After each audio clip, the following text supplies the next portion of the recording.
Welcome to Bridge Builders, where we introduce you to the inspirational people whose life and work have increased understanding between China and the UK. In this programme, we look at the work of Jack and Stephen Perry.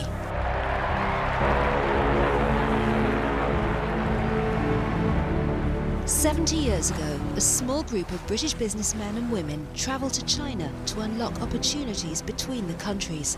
They became known as the Icebreakers.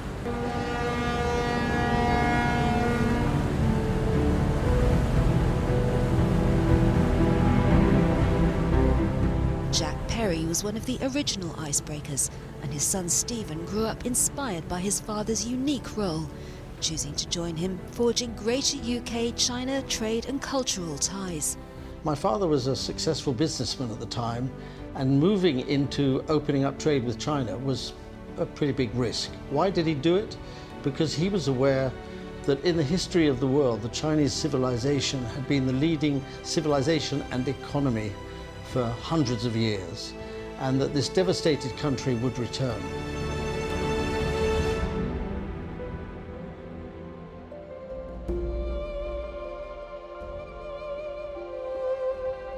Jack Perry first went to China in 1953, and a young Stephen remembers his father returning visibly distressed.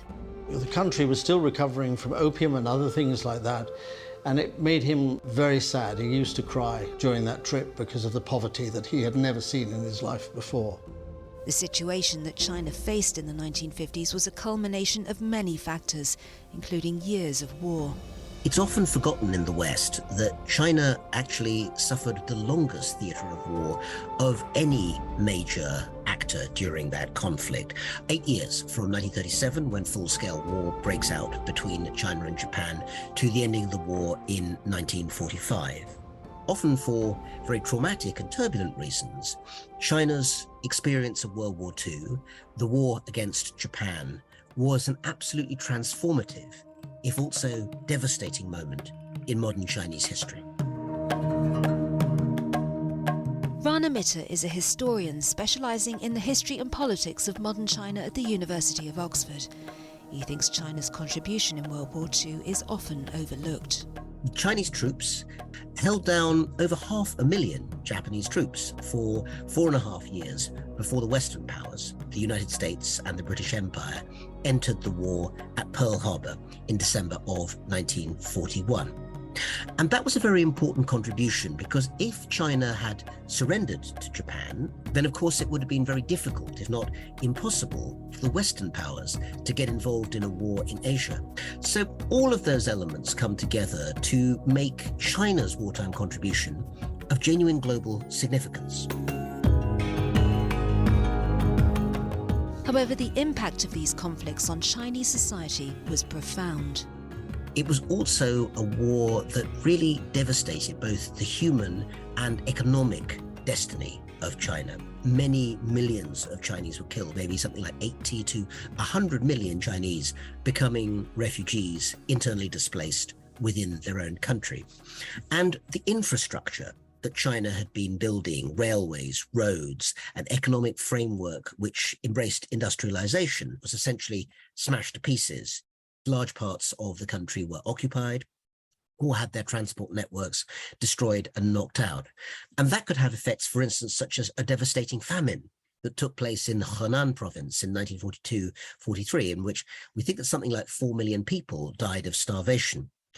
There are also other effects that devastated China during this time: hyperinflation. These sorts of effects corroding and eating away at the fabric of everyday Chinese society were a really important part of why the war mattered in a very negative way. The surrender of the Japanese in 1945 allowed Europe to start rebuilding, but China's conflict continued with a civil war until 1949, when the Communist Party under Mao Zedong won victory. They were then tasked with the important mission of state building. China was almost in total isolation with the rest of the world. The share in the global trade was less than 1%. Then in terms of the trade portfolio, China was only able to sell the raw materials and local produce. Professor Liu Bashang is from the Beijing University of International Business and Economics. He describes China at the start of a Cold War that would split Europe in two and shatter relations between East and West for decades to come. The rest of the world, particularly the Western world, couldn't understand how China is going to adapt to the global community. China was completely iced in the early 50s in the last century because of the trade embargo and sanctions imposed on China due to the young communist China and also the China's involvement on the Korean Peninsula conflicts. So the distrust and even hostility was looming large. During that period, the United States and China essentially cut off diplomatic relations. And because of the Korean War, it proved impossible to actually build those relations up again. This meant that China had to look elsewhere for new trade relationships. The United Kingdom actually recognized China's new government, the People's Republic of China, in 1950. And very early on, there was some interest in trying to build up diplomatic relations and seeing on both sides if there might also be economic advantages that could be found in that post-war world. It was to this China that Jack Perry, a textiles industry boss from East London, arrived in 1953, as his son Stephen explains. For a man who'd never really been out of the East End of London, it was an incredible experience, and he was so impressed by the endeavours that they had. And he said, but I've no doubt that they will achieve their objective of returning as a leading economy of the world again. Growing up the son of poor Jewish immigrants in the devastating years before the Second World War, Jack Perry had been politicised at an early age. In 1952, as a young businessman, he attended Moscow's International Economic Conference that saw the first post-war trade agreement signed between China and the West. The next year, at the invitation of Zhou Enlai, Premier of the People's Republic, he made his first trip to China, heading up a delegation that was to shape bilateral trade ties for years to come. The original Icebreaker mission was put together over a period of about a year, and it was people from lots of different ranges of life and people from lots of businesses who wanted to open up or restart their businesses with China. There were 19 of them, and they signed an agreement. Jack Perry's support grew for the fledgling efforts to build a better nation through shared prosperity, pressing China's trade potential to a sceptical audience at home. The Icebreakers' missions slowly grew in size. He brought consecutively business missions to China from 15 to 48. That paved the way for the increased and accelerated trade cooperation. At that time, he was introducing the Chinese tea businesses to the UK. Very important because the Opium War was launched partly because of the tea business. And so China granted Jack Perry the exclusivity in the UK market to sell tea and also on consignment basis. And so it was that in 1954, with a group of 48 compatriots on the second trip, that the groundwork was set for what was to become the 48 Group, a non-profit-based body that exists to this day to promote East-West trade with China. He also traveled around China to engage dialogue with local government officials, to see that how the Chinese Special Economic Zone would develop. He was not only there to break the ice between the China and British trade, but also he was helping to break ice for many multinationals actually to penetrate into the Chinese market. Jack Perry's work in China took him away for extended periods throughout Stephen's childhood, and Stephen became intrigued by his father's mission. At school we weren't taught about Asia and about the history of Asia and about the potential of Asia. And my father was very patient and explained to me a lot about it. It's been my life since I was probably about 14 or 15, even maybe from when I was 5 or 6, learning about China from my father and then from my own first visit 50 years ago this year. Stephen chose to follow in his father's footsteps, allowing him to witness firsthand China's incredible journey back to the world stage. In the early 1970s, he was part of a deal that sold the first commodities from America to China. Being around the Nixon mission and that background made me feel a part of history. And it was just fascinating learning about America and learning about China and finding ways to bring the two countries together in trade. It was icebreaking, but it was, in a sense, it was very easy because it was so enjoyable. As part of the second generation of icebreakers in the 1970s, Stephen Perry faced different problems to his father. Every inch of the ground was used for agriculture. There were millions upon millions of people working in the fields everywhere you went. The only building over 3 stories in Beijing was the Beijing Hotel. Otherwise it was 1- and 2-story buildings. And there were more horses and carts in the streets than cars, lots of bicycles, and people who were quite poor. Despite these challenges, Stephen was taken aback by the Chinese people that he met. The other thing that amazed me was the amount of knowledge they had about the UK, about the United States, and about the international relations. And it was the first time that I began to think that the Chinese really had something special. They study in a way few other countries do, and they really want to know. At first, China was trading raw materials and buying British industrial goods, but that changed in the late 70s when China began the policy of opening up, led by Deng Xiaoping, which aimed to turn China into a powerhouse of manufacturing through special economic zones.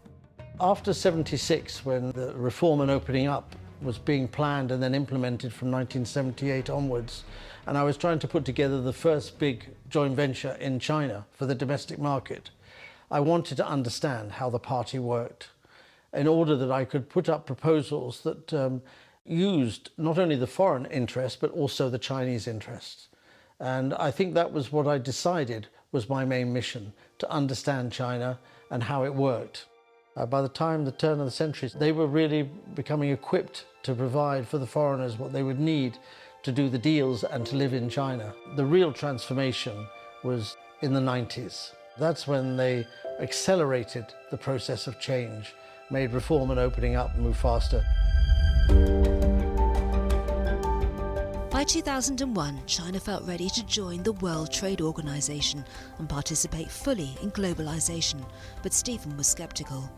People like us said, you can't join the WTO, your markets will be taken over by foreigners. And the Chinese would nod their heads and say, why do you say that? And I was saying to them, well, you know, you're not going to be able to deliver the type of packaging and the type of goods and the type of colours that the advanced world has. And they would smile and say, thank you for telling us. But they did. China drove straight into the middle of it and became the largest exporting nation. Bao Sheng worked with Jack and Stephen Perry in Beijing in the import-export business and witnessed firsthand the changing fortunes of China. When I started to work in 1988, we were selling Chinese animal feedstuff to feed animals in Europe. After 3 years, China became a net importer of those raw materials from all around the world because China learned how to grow cows, how to process beef, and how to make canned food to export to the rest of the world. And you can see that the reverse of trade pattern. And China now export a lot more high-tech stuff, not only to UK, but also to the rest of the world. Having worked with China for 50 years, Stephen has witnessed firsthand China's economic transformation and the speed of change that has both surprised and impressed him. I had no idea in 1978 the Chinese were going to transform agriculture and mechanize it and move 800 million people off the land into towns and cities and build the biggest export industry in the world. They have the best grasp of what it is they want to do, and it's based in reality, not in fantasy. And then they go out and they do it and they test it and they change and they alter. But they're absolutely committed to being the most advanced, modernized economy by 2049. China's fortunes have been completely transformed through trade in the last few decades, and now China offers a lucrative market for British goods, as Bao Sheng explains. Chinese share of global trade was only a fraction of 1% in the world, but today, we occupy 12% of the entire global trade. So with China's growth, the UK businesses have also been prospering. Now we have most of the multinational companies from the UK that have their permanent foothold within China, and more than 800 Chinese companies also invest in the UK. Today, China is the third largest trading partner of UK, and UK is the largest trading partner for China within Europe. Through decades of work in China, Stephen has become an expert on the difference between Chinese and Western business culture. So a good deal with China is one in which both parties benefit, but they get different things from it. And that's very difficult for Western business people to understand, that they need to understand and absorb the Chinese objective and put it into the joint venture. It is a different concept of business. Most businesses are operating on the basis of win, but China has a much better understanding of what win-win means. It's not just a phrase, it's a reality of something that will be sustained. China's trading relationship with the UK is tainted by history. Imperialist Britain enthusiastically pursued trade with China as they competed with other European nations to secure trade routes across Asia. China was opened up through what Western historians refer to as commercial treaties, but the Chinese know these as unequal treaties. These arrangements were often reached after a military defeat and contained oppressive terms. Rana Mitter believes the legacy of this period still looms large in China. Nations are shaped by their history, sometimes consciously, sometimes unconsciously. And one aspect of China's modern history that has never really been, I think, fully understood in the Western world is the way that a century between the mid-19th century and the mid-20th century was shaped for the Chinese very much by the experience of constant invasion, or in some ways the corrosion of sovereign rights that they felt that they should have over their own country. Now, this included, of course, classic imperialism. At the end of the Opium War of 1839 to 42, the Treaty of Nanjing, signed in 1842, handed over the island of Hong Kong and rights in various ports on China's coast to the British and then to other Western nations to use as they wished to. And the memory of that long century of not having full rights, what many Chinese at the time called a century of guochi, national humiliation, is an idea, it's a trope that still sparks a chord in the minds of many Chinese even today, long after that era is over.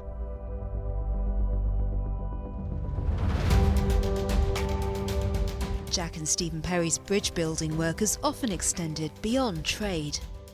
In 1977, we were contacted by the embassy who asked us if we could organise for a British football team to go to China.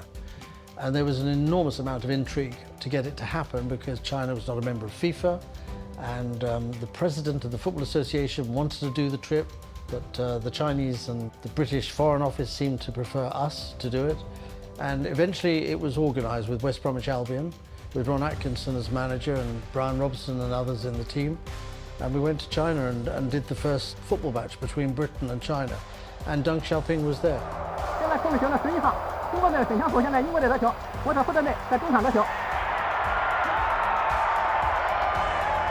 We've done several football matches with Elton John and Graham Taylor with Watford, Liverpool, Arsenal. And there have been wonderful moments of bridging the cultural and sporting divides between our countries and giving the opportunity to create closer relations between the peoples of the two countries. We've done that, musicals, Phantom of the Opera into China, Les Miserables. We've been able to bring the Red Lantern from China as a ballet to here. Wonderful, wonderful ballet. 不要哭，挺起来，听奶奶说。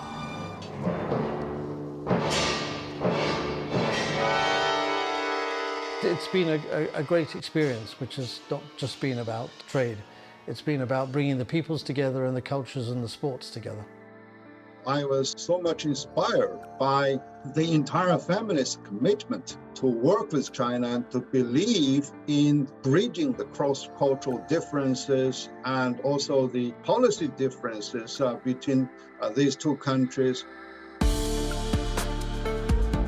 With tensions running so high, how can ordinary people understand each other's cultures better? One of the things that British people don't realize is that you can actually find on various websites the latest dramas from China, which have English subtitles, you don't need to know any Chinese, which cover everything from the lives of 30-something women in Shanghai today to, the activities of Chinese soldiers fighting in the wars of the early 20th century. Actually, a lot of British drama does make its way to Chinese viewers. So I think spending a bit of time watching, finding out what the other side watches at 7 o'clock in the evening, and then starting a conversation about that would be an excellent icebreaker. By 2015, China and the UK were enjoying a golden age, but since then relations have deteriorated. A harsher world environment brought about by the COVID pandemic and now the war in Ukraine has left some governments reassessing their strategic relationships, especially on key issues like trade and investment. All these are really negative elements that are in the way to block the continued success of the bilateral relationship. And so, people do need to realize how difficult for those pioneers to break those ice, and then to re-ice on this such relationship is irresponsible and even denounceable. China's politicians are all philosophical. They've all read the great works of China and of the world, and they have very deep understanding of the journey of mankind. So when they're looking at what's going to happen to China, they're looking at what's going to happen to China in the world. And they see enormous changes happening in the next 100 years. And so we've got this current situation where there's a lot of tension between China and the West, but it's because China can see the future, that there's going to be a lot of change. We in the West tend to think that we will be able to hold on to things as they are. The Chinese have a view that the world can only work if the countries of the world work together, and that the days of empires are past. And they genuinely believe that if they try to be an empire, they will fail. And they don't even bother to try it. It's also part of their history not to try for that. But if you look at the great health problems we face as a world, the problems of climate and the problems of adequate resources of food and water, it's clear that we can only succeed as a world, which is 7 billion now, will be 10 billion in a 20 or 30 years' time. We're only going to be able to succeed if we're able to deal with these things together in a mature way. China is committed to that. If you look at BRI, that new Silk Road that's being built out there, it was first announced only 9 years ago by Xi Jinping. It's transformed countries across Asia already, and Europe. It's had an impact, South America, Africa. So China will be a leading country of the world, if not the leading country of the world, within 20 or 30 years. And it is in our interest to be closely monitoring that, working with it, and participating with it. We're not going to be able to stand afar and understand it. We have to be in China and working with the Chinese, and we have to have the Chinese here. People raise the question about security. Are they trying to take us over? Well, why would they want to do that? Well, because they want to stop the power of the West. Maybe they do want to stop the power of the West, but they don't want the West to go away. They don't want the United States and European markets to go away. They want to participate in them. We have to take care of our own security. We have to be careful. But if in the process we kill our relationship with China, we will have gone too far. And that may be where we are today. We are rightly concerned about our own security, but maybe we're over-concerned and we're trampling on some of the fertile ground that has been created by people like the Icebreakers and others. As collaboration between the UK and China stalls, the challenges facing the two countries have grown. We can expect a brand new Asia to emerge at the same time as China at its core. If we understand that China is going to be the trendsetter of the next 20 or 30 years, that is the country which we need to get alongside and to understand what they're doing and why they're doing it. It'll transform the world.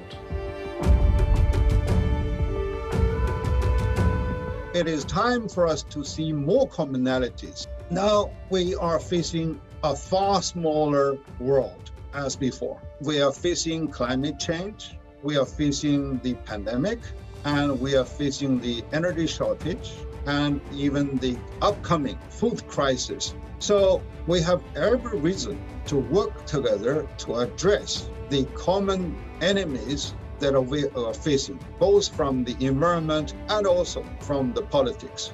But if we're worried that we may be living in a world which is too dominated by China, then we need to work out how we're going to influence that world. And we're not doing a great job right now of influencing China to think that they want to be at ease in our world. We're telling them they're not friends, they're not accepted. I understand the concerns about 100% Chinese companies trying to dominate Western markets. And I've told the Chinese, I think that's a mistake. I don't think you can operate like that in the West. If we can find the formula to enable the West and China to work together, we will be able to be effective. I think what's going on in Ukraine right now suggests that we're a long way from that. I do hope that West and East will find ways to work together to harmonise our interests. With China's economy expected to become the world's largest within 2 decades, what advice is there for the new generation of icebreakers? Understanding the history of the last 150 to 200 years in particular, and the way in which China's long history, certainly from the mid-19th to the mid-20th century, is often one of invasion, of occupation, and a variety of historical circumstances that can make it often feel that the outside world isn't necessarily giving China the chance that it needs. And what I think I would have most Chinese people know about Britain is that it's a country that has reached the prominence that it has in the world because it has valued debate, dissent, diversity, the capacity actually not just to tolerate, but actually encourage people to put forward viewpoints that are often difficult to deal with, but need to be discussed. We're at the crossroads where the West and the East are meeting. And that is not a simple contact process. It's a process which is quite complicated and where we really need people of vision to step forward and do what my father, maybe to some extent I've done, and open the doors to understand each other's civilizations. Chinese are very keen to learn about us, and at the moment we have an enormous deficit in our understanding of China. So I think that it's an exciting journey, and I hope more people will join it. You've been listening to Bridge Builders. I'm Louise Greenwood. Bridge Builders is produced by Elizabeth Mearns and Sun Lan, and the sound editor is Terry Wilson.